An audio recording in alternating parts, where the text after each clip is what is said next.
Hello दोस्तों, क्या हाल है। तारीख आज 5 नवंबर, दिन संडे, रविवार, हिंदी तिथि अष्टमी। और आइए बात करते हैं आज के मुख्य समाचार में देश भर की तमाम बड़ी खबरों पर नजर डालते हैं। देखिए, एक तो आज रविवार है और पुष्य नक्षत्र है, तो एक विशेष योग बन रहा है रवि पुष्य योग, जिसमें खरीदारी का बहुत विशेष महत्व होता है। ये अच्छा शुभ माना जाता है। आज के दिन आप कुछ भी छोटी मोटी चीज खरीद सकते हैं, जैसे सोना चांदी की ज्वेलरी हो गई, या फिर कोई बड़ा वाहन, प्रॉपर्टी वगैरह की भी खरीदारी कर सकते हैं। इनके शुभ मुहूर्त भी आप देख सकते हैं। घर में रसोई के सामान, किचन बर्तन खरीद सकते हैं। कोई इलेक्ट्रॉनिक आइटम या घरेलू इस्तेमाल की चीजें भी खरीद सकते हैं। ठीक है, और चलिए आगे बढ़ते हैं बड़ी खबरों में। देखिए, आप राशन कार्ड वालों के लिए प्रधानमंत्री नरेंद्र मोदी ने बड़ा ऐलान कर दिया है। दिवाली से पहले करोड़ों देशवासियों को केंद्र सरकार ने ये बड़ा तोहफा दिया है। 5 साल तक फ्री मिलता रहेगा राशन। जी हाँ, प्रधानमंत्री नरेंद्र मोदी ने छत्तीसगढ़ का दौरा किया और इस दौरान ये बड़ी घोषणा की। वो बोले कि देश के 80 करोड़ गरीबों को अगले 5 साल तक मुफ्त राशन मिलता रहेगा। वहीं 2024 के इलेक्शन पर भी पीएम मोदी ने बड़ा दावा किया कि भारतीय आत्मविश्वास से लबरेज सभी बाधाओं को तोड़कर जनता हमारा समर्थन करेगी। और चुनावी सिलसिले में प्रधानमंत्री ने मध्य प्रदेश रतलाम का दौरा भी किया। यहाँ बोले कि एमपी के मन में मोदी, 2 नेता सीएम कुर्सी के लिए नहीं, बेटों के लिए कपड़े फाड़ रहे हैं। चलिए अगली बड़ी खबर है। इलेक्टोरल बॉन्ड की 29वीं किस्त को सरकार की मंजूरी मिल चुकी है। 6 नवंबर से इनकी बिक्री शुरू होगी। भारतीय स्टेट बैंक एसबीआई के 29 ब्रांच से आप इलेक्टोरल बॉन्ड्स खरीद सकते हैं। चलिए बड़ी खबर है। त्योहारों पर कीमतों को नियंत्रित करने के लिए सरकार की बड़ी कवायद। बफर स्टॉक से 1 लाख टन प्याज बेचेगी केंद्र सरकार। प्याज की बढ़ती कीमतों पर यह बड़ा फैसला लिया और इस बार दिवाली पर प्याज रुलाएगा नहीं। देखिए, मदर डेयरी के आउटलेट्स पर भी आपको 25 रुपए प्रति किलो प्याज मिल सकेगा। इसके अलावा भी केंद्र सरकार देश भर में अलग अलग जगहों पर 25 रुपए प्रति किलो की दर से प्याज बेच रही है। देश के 21 राज्यों में 55 शहरों में मोबाइल वैन लगाई गई है, जहां पर आपको सस्ते रेट में प्याज मिल रहे हैं। दिल्ली में कुछ सफल आउटलेट्स भी लगाए गए इसके लिए, और बाकी एनसीसीएफ की तरफ से 21 राज्यों के कई शहरों में रिटेल स्टोर्स पर भी 25 रुपए की दर से सस्ते में प्याज बेचे जा रहे हैं। और खबर है दोस्तों, भारत एनकेप में 15 दिसंबर से कारों को मिलेगी सेफ्टी रेटिंग। टाटा हैरियर और सफारी का होगा क्रैश टेस्ट। पहले बैच में 3 दर्जन कारें शामिल की गई। चलिए बैंकिंग न्यूज से बड़ी खबर है। दिवाली से पहले पंजाब नेशनल बैंक ने भी अपने ग्राहकों को बड़ा तोहफा दिया है। एफडी पर ब्याज बढ़ा दिया है। पीएनबी ने फिक्स डिपॉजिट की रेट्स में इजाफा यानी कि बढ़ोतरी की है। और इस बढ़ोतरी के बाद पीएनबी की अलग अलग ब्याज दरें क्या होगी, 7 दिन से लेकर 1 साल, 2 साल, 5 साल तक की एफडी की इंटरेस्ट रेट की लिस्ट ये आप स्क्रीन पर देख सकते हैं। और वैसे बैंक की बात हो रही तो आपको बता दूं, दिवाली से पहले आईसीआईसीआई बैंक और बैंक ऑफ इंडिया ने अपने ग्राहकों को झटका दिया है। लोन की रेटें बढ़ा दी है। अगर आपने भी इन बैंकों से लोन लिया हुआ तो अब आपकी हर महीने की ईएमआई यानी कि महीने की लोन की किस्त ज्यादा आएगी। Home loan, car loan, personal loan समेत दूसरे लोन भी महंगे हो सकते हैं, क्योंकि दोनों बैंकों ने एमसीएलआर यानी कि marginal cost based lending rates में बढ़ोतरी कर दी है। इस बढ़ोतरी के बाद आईसीआईसीआई की 1 महीने की एमसीएलआर 8.5% हो गई है, और भी अलग अलग समय की आप देख सकते हैं। 1 साल की 9%। और इसी तरह से बैंक ऑफ इंडिया की नई एमसीएलआर दरें क्या है, ये भी आप स्क्रीन पर डिटेल्स देख सकते हैं। चलिए दोस्तों, हवाई यात्रियों के लिए बड़ी अच्छी खबर है। एयर इंडिया में शामिल होंगे 30 नए प्लेन। यात्रियों की सहूलियत के लिए ये प्लान किया गया है। एयरलाइन का प्लान है मार्च 2024 तक डोमेस्टिक और इंटरनेशनल नेटवर्क में 400 से ज्यादा फ्लाइट जोड़ी जाएगी। और इंडियन आर्मी से खबर आ रही कि भारत और मलेशिया के बीच मिलिट्री एक्सरसाइज चल रही है। दोनों देशों के 120 जवानों ने इस सेनाभ्यास में हिस्सा लिया। और वहीं खबर है दोस्तों, बिग बॉस विनर और यूट्यूबर एल्विस यादव से राजस्थान के कोटा पुलिस ने भी पूछताछ की। उसके बाद उनको छोड़ दिया। नोएडा पुलिस को ये सूचना भी दी गई। हालांकि ये पूछताछ हाल ही में जो एल्विस यादव पर एलिगेशंस लगाए गए, आरोप लगाए गए, उन पर आधारित नहीं थी, बल्कि ये एक रूटीन जनरल नाकाबंदी के दौरान एल्विस यादव की गाड़ी को रोककर राजस्थान पुलिस ने पूछताछ की। इस दौरान उनके पास कोई संदिग्ध चीज नहीं मिली। हाल ही में 1 दिन पहले आपको पता होगा, उन पर जहरीले सांप और रेव पार्टी के मामले में एफआईआर भी दर्ज हुई थी। चलिए अगली बड़ी खबर है। हरियाणा राज्य सरकार ने बड़ा फैसला लिया। सरकारी नौकरी में उम्र सीमा को बदल दी है। 18 साल के युवा अब सरकारी नौकरी में आवेदन कर सकेंगे। पहले न्यूनतम उम्र 17 साल थी। और एक फैसला लिया है, एससी और बैकवर्ड को इसमें छूट मिलेगी, लेकिन सामान्य वर्ग के लिए सिर्फ 18 से 42 साल तक की उम्र के उम्मीदवार ही अब सरकारी नौकरियों के लिए आवेदन कर पाएंगे। यानी 18 साल से कम उम्र के युवाओं को हरियाणा राज्य में अब सरकारी नौकरी नहीं मिलेगी। और हरियाणा शिक्षा विभाग ने बोर्ड एग्जाम पर भी फैसला लिया। अब साल में 2 बार होगी 10वीं और 12वीं की परीक्षा। एक बार पास की तो दूसरी बार पेपर देना जरूरी नहीं होगा। ये भी बोर्ड एग्जाम के लिए नया नियम लागू कर दिया है हरियाणा में, है ना। चलिए खबर है दोस्तों, कल रात में जो आपको पता होगा, नेपाल और उत्तर भारत में भूकंप आया था 6.5 तीव्रता का। इसमें अब तक 178 लोगों की जान जाने की खबर है। ये सभी मौतें नेपाल में हुई हैं। हालांकि हमारे भारत में भी दिल्ली, एनसीआर, मध्य प्रदेश, उत्तर प्रदेश, राजस्थान समेत कई राज्यों में भूकंप के तेज झटके लगे। रात में लोग घरों से बाहर भी निकल गए, लेकिन भारत में गनीमत रही कि जान माल का नुकसान नहीं हुआ। लेकिन हमारे पड़ोसी देश नेपाल में इस भूकंप से सैकड़ों की संख्या में लोगों की मौत हो गई। 150 से ज्यादा लोग घायल भी हो गए। इससे पहले साल 2015 में नेपाल में भयंकर भूकंप आया था, जिसमें 9000 से ज्यादा लोगों की जान चली गई थी। और अभी आए इस भूकंप को लेकर भारत की तरफ से भी आपातकालीन सहायता नंबर जारी किए गए, जो भारतीय नेपाल में रह रहे उनके लिए। ये हेल्पलाइन नंबर भी आप देख सकते हैं। और हमारे देश के प्रधानमंत्री नरेंद्र मोदी ने भी नेपाल की इस मुश्किल घड़ी में संवेदना व्यक्त करते हुए हर संभव मदद देने का भरोसा भी दिलाया। चलिए एक रिपोर्ट आ रही भारतीयों पर। देखिए, 28 साल की उम्र तक पहला क्रेडिट कार्ड ले लेते हैं भारतीय, और 64% कार्ड होल्डर्स 30 साल से पहले क्रेडिट क्रेडिट कार्ड से अपना पहला प्रोडक्ट भी खरीद लेते हैं। और वहीं देखिए पॉलिटिक्स से खबर, राजस्थान में कांग्रेस के 23 उम्मीदवारों की छठी लिस्ट जारी हुई। मंत्री महेश जोशी का टिकट काटा गया, भरतपुर सीट आरएलडी के लिए खाली छोड़ी गई। और वहीं देखिए दोस्तों डेली वॉइस की रिपोर्ट के मुताबिक 2024 में वर्तमान सरकार की सत्ता में वापसी की उम्मीद है और इससे भविष्य में भारत में पावर, इंफ्रास्ट्रक्चर, इस तरह के स्टॉक्स में जोरदार तेजी देखने को मिलेगी। वैसे दोस्तों स्टॉक्स की बात हो रही है तो मैं आपको फटाफट से कुछ मार्केट के अपडेट बताता हूं। देखिए आप इस मल्टीबैगर शेयर की रिपोर्ट, 7 साल पहले अगर आपने इस स्टॉक में 35,000 रुपए लगाए होते तो आज आप भी करोड़पति बन जाते। जी हाँ, लिटरली ये स्टॉक्स का डेटा आप देख सकते हैं। कंपनी का नाम है SG Mart लिमिटेड। ये स्टॉक का रिव्यू कोई स्पॉन्सर्ड नहीं है दोस्तों, सिर्फ एनालिसिस के तौर पर आपको बता रहा हूँ। देखिए आप लास्ट 6 मंथ में यानी कि पिछले 6 महीनों में इस स्टॉक ने 804% रिटर्न दिया। एक साल में देखे तो 1433% और 5 साल में देखे तो 8000% के लगभग स्टॉक ने रिटर्न दिया है और मैक्सिमम लगभग 30,000% रिटर्न ऑल टाइम का। तो होते हैं कुछ इस तरह के स्टॉक्स, रिसर्च करनी पड़ती है मार्केट में। मार्केट के कुछ और अपडेट देखिए, SBI के दूसरी तिमाही के नतीजे घोषित हो चुके हैं। क्वार्टर 2 में बैंक का नेट प्रॉफिट 8% बढ़ा। बैंक ऑफ बड़ौदा ने भी सितंबर तिमाही में 4000 करोड़ रुपए का मुनाफा दर्ज किया। और निवेशकों के लिए एक और अच्छा अपडेट है, अगले सप्ताह 2 IPO ओपन होंगे, प्रोटीन ईगो टेक्नोलॉजीज और ASK ऑटोमोटिव का। यहाँ भी निवेश का मौका है। इन IPO से जुड़ी कुछ खास तारीखें भी आप देख सकते हैं स्क्रीन पर। और हाँ, वैसे निवेश की बात हो रही है दोस्तों तो आपको पता होगा कोविड के बाद लोगों ने इंडियन स्टॉक मार्केट में निवेश भी बढ़ा दिया। और वैसे भी आजकल तो ऑनलाइन खूब सारे ब्रोकर अवेलेबल हैं जिनके जरिए आप निवेश कर सकते हैं। और मैं आपको एक ऐसे ब्रोकर के बारे में बताता हूँ जो स्पेशली बिगनर लोगों के लिए, जो नए मार्केट में आ रहे हैं। इस ऐप का नाम है मार्केट वोल्फ। और हाँ, ये एक SEBI registered stock trading platform है जहां पर आप सिर्फ 999 रुपए से ऑप्शंस में ट्रेडिंग स्टार्ट कर सकते हैं और सही ट्रेड पर 10 से 20% तक का मुनाफा भी कमा सकते हैं। और इसके खास बात यह है कि लॉस को मैनेज करने के लिए ये ऐप स्टॉप लॉस खुद से सेट कर देगी। और सबसे बेस्ट पार्ट ये है कि आपको अगर लॉस होता है तो कोई ब्रोकरेज नहीं देना है। इट मींस आपको ब्रोकरेज तभी देना जब आपने मार्केट से प्रॉफिट जनरेट किया और 0 एनुअल मेंटेनेंस चार्जेस हैं। चलिए मैं आपको कुछ डेमो ट्रेड करके भी दिखाता हूं कि इस पर किस तरह से ऑप्शन ट्रेड करना कितना आसान है। नीचे डिस्क्रिप्शन में दिए लिंक से मार्केट वोल्फ ऐप डाउनलोड कर लो और बेसिक KYC प्रोसेस के साथ अपना अकाउंट ओपन करवा लो। ट्रेडिंग के लिए न्यू ट्रेड इंडेक्स ऑप्शन पे क्लिक करो और बाद में इन तीनों में से कोई भी ऑप्शन चूज करके आप ट्रेडिंग शुरू कर सकते हो। जैसे मैंने अभी ये बैंक निफ्टी चूज किया है और फिर मुझे चूज करना है अमाउंट और ट्रेड की वैलिडिटी, जैसे इंट्राडे और डायरेक्शन। अभी मान लो मैंने अप ऑप्शन का कॉल लिया तो ये प्लेटफॉर्म 2000 ऑप्शंस को एनालाइज करके रिकमेंड करेगा कि कौन सा ऑप्शन आपको बेस्ट पड़ेगा। अब मान लो मैंने यहाँ सेकंड वाला option medium risk medium return पे क्लिक किया और इसके बाद वोल्फ वे में क्लिक किया ताकि लाइव ट्रेडिंग में जैसे जैसे प्रॉफिट बढ़े मेरा स्टॉप लॉस लेवल कम होता जाए। अभी मेरा ट्रेड में भी क्लोज कर सकता हूं या फिर ये ऑटो क्लोज हो जाएगी जब स्टॉप लॉस या टारगेट प्रॉफिट लेवल हिट हो जाएगा। तो मुझे इसको पूरे दिन मॉनिटर करने की जरूरत नहीं है। सो मैंने यहाँ बैंक निफ्टी में 999 का ट्रेड सेलेक्ट किया। तो अब आप यहाँ देख सकते हो कुछ समय बाद मुझे यहाँ मेरा प्रॉफिट दिख रहा है। और जैसा कि मैंने आपको बताया इसका बेस्ट पार्ट ये कि आपको ब्रोकरेज चार्ज तभी देना जब आपका प्रॉफिट जनरेट होगा, plus 0 annual maintenance charge. Link in the description, download and start trading. चलिए दोस्तों आगे बढ़ते खबरों में। देखिए आज 5 नवंबर को फिर से प्रधानमंत्री नरेंद्र मोदी छत्तीसगढ़ के डोंगरगढ़ का दौरा करेंगे और यहाँ जैन आचार्य विद्यासागर महाराज का आशीर्वाद भी लेंगे। करीब 1 घंटे तक चंद्रगिरी में रुकेंगे पीएम मोदी। और आज छत्तीसगढ़ में कांग्रेस भी अपना घोषणा पत्र जारी करेगी। राहुल गांधी इसको लॉन्च कर सकते हैं। अलग अलग मंच से अब तक कांग्रेस ने 17 घोषणाएं की हैं। कांग्रेस के द्वारा इस चुनाव में अब तक किए ये अलग अलग वादों की लिस्ट भी आप देख सकते हैं स्क्रीन पर। और छत्तीसगढ़ में भाजपा ने तो अपना घोषणा पत्र 1-2 दिन पहले ही जारी कर दिया। मैंने आपको DLS न्यूज पर बताया भी था उन बड़ी घोषणाओं के बारे में। शादीशुदा महिलाओं को हर साल 12-12 हजार रुपए मिलेंगे। माताओं बहनों महिलाओं को 500 रुपए में गैस सिलेंडर मिलेगा। मजदूरों को हर साल 10-10 हजार रुपए दिए जाएंगे। गर्भवती महिलाओं को 21-21 हजार रुपए मिलेंगे। स्टूडेंट छात्र छात्राओं को 2-2 लाख रुपए तक की स्कॉलरशिप छात्रवृत्ति मिलेगी। किसान भाई लोगों को 2-2 बकरी दी जाएगी। और भी इस तरह की मोदी सरकार के द्वारा 10 बड़ी घोषणाएं जो की गई छत्तीसगढ़ दौरे पर। मैंने DLS न्यूज पर कल शाम को आपको डिटेल वीडियो बताया था ना। अगर आप सभी को देखना चाहते हैं तो जाकर इस वीडियो को आप देख सकते हैं। और बाकी दोस्तों कुल मिलाकर मैं आपको सभी सरकारों की घोषणाएं बताता हूँ। कई लोग ऐसा समझते हैं कि मैं स्पेशली बीजेपी या पीएम मोदी द्वारा की हुई अनाउंसमेंट ही बताता हूँ, तो ऐसा कुछ नहीं है। चुनाव आने वाले हैं तो मैं आपको किसी भी पर्टिकुलर एक राजनीतिक पार्टी का फेवर नहीं दिखा रहा हूँ। आप बिल्कुल आजाद हैं और ये आपका अधिकार है। आप जिस किसी भी राजनीतिक पार्टी को चाहते हैं उसी को वोट दें, फिर चाहे वो कांग्रेस हो या बीजेपी हो। आपको लगता है कि जो भी राजनीतिक पार्टी आपके भविष्य को सुनहरा कर सकती है उसी को वोट दें। ये अधिकार सिर्फ और सिर्फ आपका है, आपकी उंगली का है। लेकिन वोट जरूर डालें क्योंकि ये आपका फंडामेंटल राइट है। चलिए अगली बड़ी खबर देखिए। एक रिपोर्ट सामने आ रही है। भारत के लगभग 60% स्वास्थ्य सेवा संगठन साल भर में साइबर हमलों से प्रभावित हुए हैं, यानी कि लोगों का हेल्थ डेटा चुराने की कोशिश की गई। और बड़ी खबर देखिए, दिल्ली हरियाणा के बाद केरल में भी पटाखे फोड़ने पर प्रतिबंध लग चुका है। केरल हाईकोर्ट ने कहा कि भगवान को प्रसन्न करने के लिए पटाखे फोड़ना जरूरी नहीं है। ऐसा किसी भी पवित्र धार्मिक पुस्तक में नहीं लिखा हुआ है। और बड़ी खबर देखिए, दिल्ली में बढ़ते प्रदूषण को लेकर निगम ने तेज की चालान की कार्रवाई। 114 टीमें तैनात की गई है जो प्रदूषण के नियमों का पालन नहीं करने वाली गाड़ियों का चालान काट रही है। दिल्ली NCR की हालत अभी क्या हो रही है देखिए जरा आप। यहाँ पर रहने वाले लोगों को डेली केवल सांस लेने से इतना नुकसान हो रहा है जितना 25-30 सिगरेट पीते हैं ना, उसका जो धुएं से जितना नुकसान होता है ना, उतना नुकसान तो उनके फेफड़ों को सिर्फ वहाँ पर सांस लेने में हो रहा है। अब आप अंदाजा लगा सकते हैं कि कितनी ज्यादा प्रदूषण से हालत खस्ता है। AQI का लेवल 300 से ऊपर चला गया तो ये खराब से भी ऊपर गंभीर श्रेणी में आ जाता है, बहुत हानिकारक लेवल पर होता है, जो AQI अभी दिल्ली में 500 के पार पहुंच चुका है। दिल्ली सरकार ने केंद्र सरकार से इमरजेंसी मीटिंग बुलाने की भी मांग की है इस प्रदूषण मुद्दे को लेकर। दिल्ली में अभी जनरेटर, इन्वर्टर वगैरह की दुकानें भी बंद कर दी गई है, 24 आवर्स बिजली दी जा रही है। दिल्ली के CM केजरीवाल ने भी छत्तीसगढ़ का दौरा किया और यहाँ ये बातें कही। वैसे प्रदूषण का लेवल राजस्थान में भी काफी बढ़ गया। जयपुर, जोधपुर और बीकानेर में हवा में जहर घुल गया। पोल्यूशन वाले घने कोहरे से स्किन और आंखों में जलन की शिकायत भी आ रही लोगों की, क्योंकि यहाँ भी AQI लेवल 400 के पार पहुंच गया है। चलिए दोस्तों, अगली बड़ी खबर है, निजी वाहन मालिकों का इंतजार अब खत्म होने जा रहा। चिप वाली RC देगा परिवहन विभाग। योगी सरकार ने 2 साल पहले इस पर मुहर लगाई थी, जो अब शुरू होने जा रहा। उत्तर प्रदेश परिवहन विभाग की तरफ से अब आपको नई गाड़ी लेने पर RC, driving licence, ATM card की तरह स्मार्ट RC दी जाएगी, चिप वाली। वहीं यूपी में देखिए 26 CHC पर जल्द ही लगाई जाएंगी डिजिटल एक्सरे मशीन भी, जिससे मरीजों को राहत मिलेगी। CHC मतलब सामुदायिक स्वास्थ्य केंद्रों पर फिलहाल ये 5 जिलों में आधुनिक एक्सरे मशीनें लगाई जाएगी। और खबर देखिए, छत्तीसगढ़ में मतदान के दिन मिलेगा अवकाश, वेतन काटने पर कार्रवाई भी होगी। सरकारी विभाग की तरफ से आदेश जारी हो चुका है, यानी जिस दिन वोट पड़ेंगे उस दिन आपको नौकरी से भी छुट्टी मिलेगी और आपकी तनख्वाह भी नहीं काटी जाएगी। हाँ, और वह देखिए दोस्तों, पुरुषों को लेकर एक बड़ी चौंकाने वाली रिसर्च सामने आ रही है कि अक्सर मर्दों में पापा मरने के बाद तनाव बढ़ जाता है, वो गुस्साते हैं, तोड़फोड़ करते हैं, लेकिन इससे बच्चों में भी मानसिक बीमारी का खतरा होता है। इसे पोस्टपार्टम डिप्रेशन के नाम से जाना जाता है मेडिकल साइंस में। इसके लक्षण है छोटी छोटी बातों पर गुस्सा करना, तोड़फोड़, मारपीट, शराब, सिगरेट ज्यादा, ये वगैरह वगैरह। लेकिन इसमें सबसे इंपॉर्टेंट बात यह है कि आखिर इनसे बचा कैसे जाए, कैसे इस डिप्रेशन से, तनाव से निपटे। तो परिवार से अपने मन की बातें करें, अपने दोस्तों मित्रों के साथ घुल मिल कर रहें, बुजुर्गों से बच्चों का लालन पालन करना समझें, पत्नी के साथ सूझबूझ भरा बर्ताव करें, माता पिता अपनी जिम्मेदारियां बांटें और अगर स्थिति गंभीर है तो फिर साइकेट्रिस्ट से ट्रीटमेंट लेना चाहिए। चलिए अगली बड़ी खबर देखिए, इजराइल हमास जंग के कुछ हालात। गाजा की मस्जिदों पर इजरायली हमले, मलबे में दबे 2200 लोग, इनमें 1250 बच्चे हैं। ये सिर्फ पिछले 24 घंटों का आंकड़ा है गाजा के अंदर। और अब तो UN ने भी ये कह दिया कि वहाँ एक भी जगह ऐसी नहीं है जो सुरक्षित हो गाजा में, क्योंकि इजराइल एक के बाद एक वहाँ इतने हमले कर रहा है। देखिए, एक रिपोर्ट्स कहती है कि गाजा में हर घंटे 15 लोगों की जान जा रही, जिसमें 6 तो बच्चे हैं। हिजबुल्लाह ने भी इजराइल की 6 आर्मी पोस्ट पर हमला किया। फ्रांस के 39 नागरिकों की भी इसमें जान चली गई। और अब देखिए, हमास ने तो अमेरिका को भी चेतावनी दे दी है, कहा कि इतिहास के पन्नों में रह जाएगा अमेरिका का नाम। हमास बोला उसके दुश्मन एकजुट हो रहे हैं, सिर्फ नॉर्थ कोरिया में US पर हमले की ताकत है। हमारे देश के विदेश मंत्री एस जयशंकर और इजरायली समकक्ष के साथ बातचीत भी हुई। आतंक से लड़ाई पर साथ और फिलिस्तीन में 2 स्टेट समाधान पर जोर दिया गया। और वहीं USA में 2+2 मंत्री स्तरीय वार्ता में भाग लेंगे ब्लिंकन और ऑस्टिन, और ये हमारे एस जयशंकर और रक्षा मंत्री राजनाथ सिंह जी से भी मुलाकात करेंगे। और इससे पहले प्रधानमंत्री नरेंद्र मोदी ने भी ब्रिटेन के प्रधानमंत्री ऋषि सुनक से बातचीत की थी। FTA और इजराइल हमास युद्ध पर भी चर्चा हुई। चलिए बड़ी खबर देखिए, चावल दाल के साथ अब आपको राशन कार्ड में सस्ती चाय भी मिलेगी। असम सरकार की तरफ से ये नई पहल शुरू की है। जो राशन कार्ड धारक है उनको रियायती मूल्य पर 1 किलो चाय देने की योजना बनाई है। जो बाजार में चाय की कीमत है उससे 75% कम मूल्य पर आपको ये चाय मिलेगी। वैसे आपको एक फैक्ट भी बता दूं, असम में लगभग 10 लाख से ज्यादा चाय वर्कर्स हैं और भारत की जितनी चाय खपत होती है ना, उसका 55% उत्पादन सिर्फ अकेला असम करता है। Amazing, right. और खबर देखिए, उत्तर प्रदेश के माफिया अतीक अहमद के एक करीबी मजदूर के पास भी 12.5 करोड़ की संपत्ति मिली। अब योगी सरकार ने उसकी भी संपत्ति को कुर्क करने का आदेश जारी कर दिया है। वैसे यूपी के मदरसों के लिए भी CM योगी का नया प्लान देखिए आप। उर्दू और अरबी के अलावा अब बच्चों को मदरसों में ये कोर्स भी पढ़ाए जाएंगे, जिसमें आधुनिक शिक्षा से जुड़े कोर्स होंगे, जैसे आर्टिफिशियल इंटेलिजेंस, डेटा साइंस और कोडिंग वगैरह भी मदरसों में बच्चों को धार्मिक शिक्षा के साथ साथ पढ़ाई जाएगी। और CM योगी का कहना कि अब जमीनों पर नहीं होगा कब्जा। भू माफियाओं पर योगी सरकार सख्त हुई, अफसरों को दिए कार्रवाई के निर्देश। खबर देखिए, अब 1 घंटे में पहुंचेंगे आप शिमला से पंजाब अमृतसर। 1999 रुपए होगा किराया। 16 नवंबर से नई हवाई सुविधा शुरू होने जा रही है। बड़ी खबर है, बिहार के बाद अब इस राज्य ने भी जातिगत जनगणना कराने का फैसला लिया। कैबिनेट की मंजूरी के बाद रास्ता हुआ साफ। दरअसल आंध्र प्रदेश की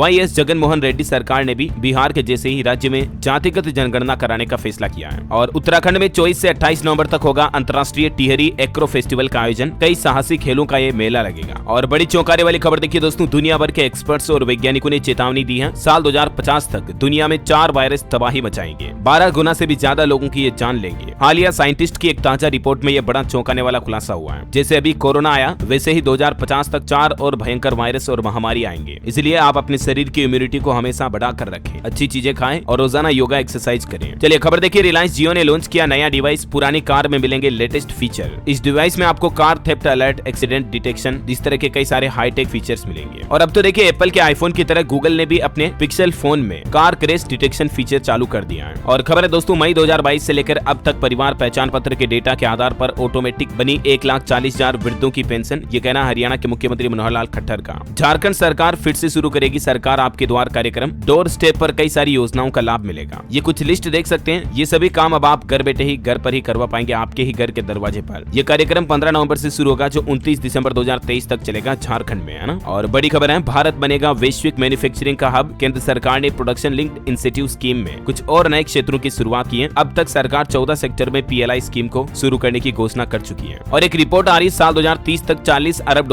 का कपड़ा निर्यात कर सकता है भारत। और वहीं रोड एक्सीडेंट पर भी देखिए एक बड़ी चौंकाने वाली रिपोर्ट। शाम को 6 से 9 बजे के बीच सड़क पर संभल कर चलिएगा जरा, क्योंकि इस समय के दौरान सबसे ज्यादा एक्सीडेंट होते हैं। हालिया परिवहन विभाग की ताजा रिपोर्ट के मुताबिक जितने भी जो एक्सीडेंट होते हैं ना रोजाना, उनके 20% एक्सीडेंट केवल इस टाइम पर होते हैं। क्योंकि दोस्तों इस समय ज्यादातर लोग अपनी नौकरी से, ऑफिस से, कंपनी से निकलकर घर जाते हैं, तो रोड पर रश ट्रैफिक होता है और इसलिए एक्सीडेंट के चांसेस भी बढ़ जाते हैं और लोगों को जल्दी भी होती है घर जाने की। तो कुल मिलाकर के शांति से चले, सुरक्षा के साथ चले। टेक्नोलॉजी से खबर देखिए, व्हाट्सएप ला रहा है एक नया फीचर। ईमेल से होगा अब आपका व्हाट्सएप अकाउंट वेरीफाई, जिससे आपके व्हाट्सएप की सिक्योरिटी और बढ़ जाएगी। बड़ी खबर है, हरियाणा राज्य में टेबलेट पर एग्जाम देंगे स्टूडेंट। कक्षा 1 से तीसरे तक के बच्चों के लिए हरियाणा सरकार ये नई योजना लेकर आ रही है। 10 नवंबर से पेपर होंगे, हालांकि अभी तक टेबलेट नहीं मिले हैं। वहीं हरियाणा सरकार ने पराली जलाने के आंकड़े भी जारी किए। 3 दिन में 175 केस आए। पंजाब में 5000 से भी ज्यादा पराली के मामले आ चुके हैं। और वहीं हरियाणा में आप प्रकृति के नजारों का अनोखा लुत्फ उठा पाएंगे। 15 किलोमीटर लंबा बनेगा लेपर्ड कंजर्वेशन कॉरिडोर। जिप्सी की सवारी भी होगी यहाँ। अरावली वन खंड में अभी 50 तेंदुए, 6 और वाइल्ड स्पीशीज भी अवेलेबल है। और वहीं हरियाणा के फरीदाबाद में भी धारा 144 लागू हो चुकी है प्रदूषण के चलते, और ग्रेड 3 की पाबंदियां भी लागू हो गई है। निर्माण, तोड़फोड़ वगैरह पर भी पाबंदी लग चुकी है। बड़ी खबर है, उत्तर प्रदेश की योगी सरकार ने बिजली उपभोक्ताओं को बड़ी राहत दी है। दिवाली से पहले एक मुफ्त समाधान योजना शुरू करने का ऐलान कर दिया है। जी हाँ, यूपी में OTS योजना लागू होगी। OTS का मतलब होता है वन टाइम सेटलमेंट, यानी एक मुफ्त समाधान। 8 नवंबर से ये योजना शुरू होगी, जो 31 दिसंबर तक आप इसका लाभ ले पाएंगे। इस योजना के तहत जिन लोगों का काफी समय से बिजली बिल बकाया है, वो एक साथ जमा करा सकते हैं। तब आप पर कोई भी पेनल्टी या कोई भी जुर्माना, कोई भी ब्याज वगैरह नहीं लिया जाएगा आपसे। छोटे उपभोक्ताओं का तो 100% सरचार्ज माफ कर दिया जाएगा। ये यूपी सरकार की तरफ से बहुत ही अच्छी घोषणा की गई है वाकई में दिवाली के मौके पर। और वहीं देखिए दोस्तों, उत्तर प्रदेश कानपुर में अब बिना ड्राइवर के दौड़ेगी metro train. Automatic train operation mode पर चलेगी। ये मानवीय भूल की संभावना न के बराबर होगी। चलिए खबर है दोस्तों, पंजाब में और लेट होंगे नगर निगम के चुनाव। वोटर सूची में ऐतराज की डेट भी बढ़ चुकी है। अब 7 तक आपत्तियां दर्ज हो पाएंगी और 21 नवंबर को फाइनल लिस्ट जारी होगी। वही देखिए, चंडीगढ़ में देश का पहला मिलेट क्लिनिक बनकर तैयार हुआ।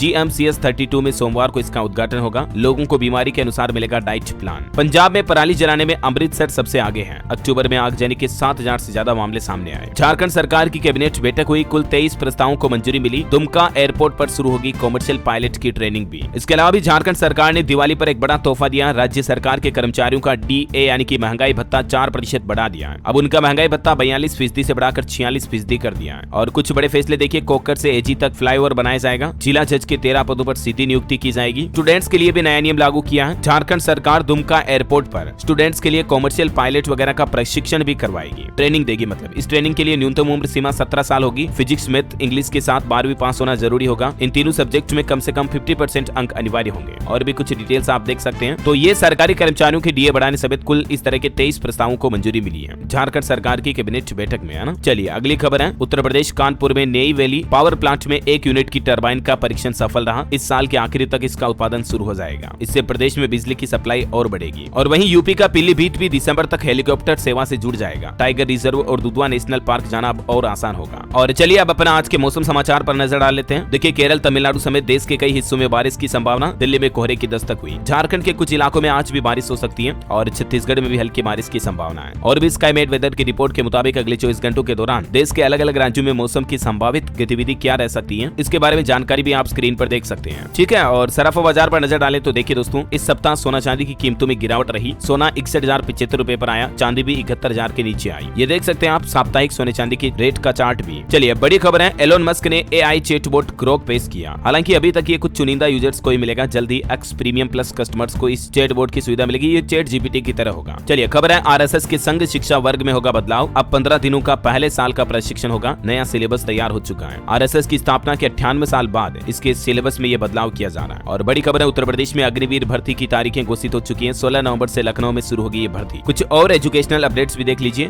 UPPSC का बड़ा फैसला, सीधी भर्ती में स्क्रीनिंग परीक्षा के जुड़ेंगे 75% मार्क्स। उत्तर प्रदेश लोक सेवा आयोग की तरफ से इंटरव्यू को लेकर भी ये नया नियम लागू कर दिया है। और KTET यानी कि केरला टेट एग्जाम को लेकर अपडेट है। केरल शिक्षक पात्रता परीक्षा के लिए 6 नवंबर से ही उम्मीदवार ऑफिशियल वेबसाइट के जरिए आवेदन कर पाएंगे। पाएंगे। गुजरात बोर्ड की 10वीं परीक्षा के लिए पंजीकरण भी शुरू हो चुकी है और बिहार लोक सेवा आयोग के दूसरे चरण की बिहार शिक्षक भर्ती की घोषणा भी हो चुकी है। इसमें आवेदन अभ्यर्थी 5 नवंबर से कर पाएंगे, आज से ही। और इसमें कुछ बदलाव वगैरह भी किए गए हैं एग्जाम पैटर्न वगैरह में, मार्क्स वगैरह को लेकर, जिसकी डिटेल भी आप देख सकते हैं। चलिए एजुकेशन के बाद कुछ और न्यूज अपडेट देखिए आप। योगी सरकार का दावा, प्रदेश की 44,000 से ज्यादा सड़कों को गड्ढा मुक्त किया गया। नोएडा में कमर्शियल प्लॉट खरीदने का मौका है, प्राधिकरण ने लॉन्च की स्कीम। 23 नवंबर तक आप इसके लिए आवेदन कर सकते हैं। और खेल समाचार पर बड़ी खबर देखिए, भारतीय क्रिकेट टीम को लगा बड़ा झटका, चोटिल हार्दिक पांड्या टूर्नामेंट से हुए बाहर, इनके रिप्लेसमेंट का ऐलान भी हो चुका है। वर्ल्ड कप के बीच ये टीम इंडिया के लिए वाकई में बुरी खबर है। वहीं कल के वर्ल्ड कप मैच में इंग्लैंड वर्सेस ऑस्ट्रेलिया में ऑस्ट्रेलिया ने इंग्लैंड को 33 रनों से हरा दिया। पूर्व चैंपियन सेमीफाइनल की रेस से ये बाहर हुई, तो इंग्लैंड तो अब वर्ल्ड कप से आउट हो ही चुकी है। कुछ रन स्कोर वगैरह भी आप देख सकते हैं। और वहीं पाकिस्तान और न्यूजीलैंड के बीच जो क्रिकेट मैच हुआ, उसमें बारिश की वजह से डीएलएस नियम लागू हो गया और इसके तहत पाकिस्तान ने 21 रन से न्यूजीलैंड को हरा दिया। ये डीएलएस अपने डीएलएस न्यूज वाला नहीं है नियम, ये क्रिकेट का अलग ही डीएलएस नियम होता है जिसका नाम होता है डकवर्थ लुईस मेथड। तो ऐसे में हो सकता है दोस्तों आपको भारत पाकिस्तान का सेमीफाइनल मुकाबला भी देखने को मिले। देखते हैं, ये तो वक्त ही बताएगा। और बाकी अभी दिल्ली में देखिए मास्क पहनकर खेलेंगी दोनों टीमें, हो सकता है क्योंकि प्रदूषण इतना ज्यादा फैल रहा ना, तो इसके चलते दिल्ली में श्रीलंका ने ट्रेनिंग सेशन भी रद्द कर दिया। और वहीं खबर है दोस्तों की इसरो चीफ सोमनाथ ने अपनी ऑटोबायोग्राफी की पब्लिशिंग पर रोक लगा दी है। इसमें जिक्र है कि मेरा प्रमोशन पूर्व चीफ सिवन ने रोका, चंद्रयान 2 जल्दबाजी में फेल हुआ, कुछ इस तरह की इनकी बायोग्राफी में बातें थी। इसके चलते कंट्रोवर्सी ना हो, तो फिलहाल इन्होंने रोक लगा दी है। और एस्ट्रोलॉजी पर कुछ अपडेट देखिए, 27 नवंबर तक रहेगा कार्तिक मास। कार्तिकेय स्वामी के नाम पर पड़ा है इन मास का नाम। वहीं आज का राशिफल देखें तो वृष राशि वालों को रुका हुआ पैसा मिल सकता है और कन्या राशि वालों को नया इनकम सोर्स शुरू होने के भी योग है। मिथुन राशि के लोगों को अपने काम पर ज्यादा ध्यान देना होगा। वृश्चिक राशि के लोगों को परिवार से लाभ मिलेगा, है ना। और दोस्तों आप मुझे कमेंट करके बताइए कि सूर्य के चारों तरफ चक्कर लगाने वाले खगोलीय पिंड को क्या कहा जाता है। 4 ऑप्शन देता हूँ। ऑप्शन ए ग्रह, उपग्रह, पुछल तारा